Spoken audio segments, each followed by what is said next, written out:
नमस्ते बच्चों, आज हम कक्षा पंचमी के हिंदी विषय का तीसरा पाठ अपनी वस्तु करेंगे, जिसमें दो भाइयों की कहानी है। आपस में जमीन के लिए विवाद कर रहे हैं, लड़ाई झगड़ा कर रहे हैं।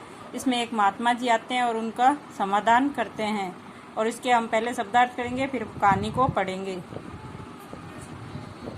उद्देश्य, तैयार, स्वामित्व, अधिकार, संपत्ति, धन दौलत, हड़पना, गायब कर जाना या अनुचित ढंग से ले लेना, मूल्यवान, कीमती, संसार, दुनिया, तनिक, थोड़ा।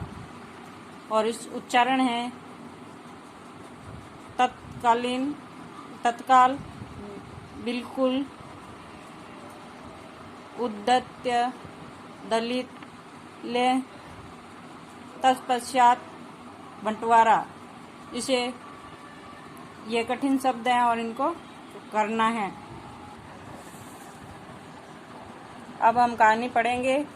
एक महात्मा जी कहीं जा रहे थे कि मार्ग में उन्हें एक स्थान पर दो व्यक्ति की ऊंची आवाज में बोलते हुए सुना। दोनों ही हाथों में लाठी लिए एक दूसरे के प्राण लेने को उद्यत दिखाई देते थे।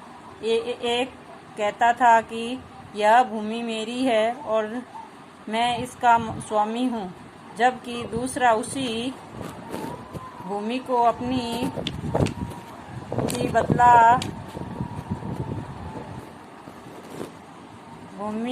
अपना बतला रहा था।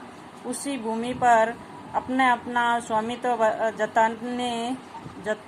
जतलाने के लिए दोनों ही क्रोध से लाल पीले हो रहे थे। अपने अपने पक्ष में दलील दे रहे थे।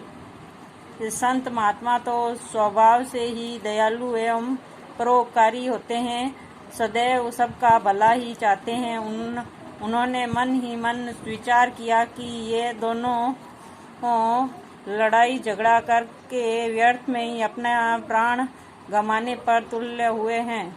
अतः एवं उन्हें समझा बुझा कर शांत करना और इनका आपस में समझौता कराने का प्रयास करना चाहिए। यह सोचकर वे उनके निकट गए और उन्हें संबोधित करते हुए बोले, हे भद्र पुरुष, तुम लोग कौन हो और आपस में झगड़ा क्यों कर रहे हो? महात्मा जी को देखकर उनमें से एक व्यक्ति बोला, महात्मन, हम दोनों भाई हैं। हमारे पिता ने मरते समय अपने संपत्ति का जो बंटवारा किया था, उनके अनुसार इस भूमि का मालिक मैं हूँ।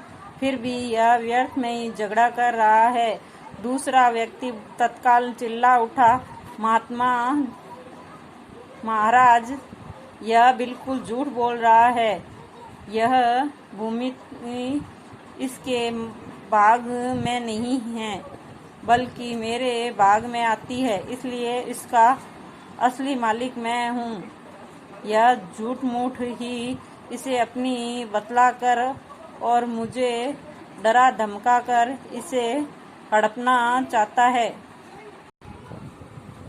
महात्मा जी ने शांत भाव से फरमाया, तुम दोनों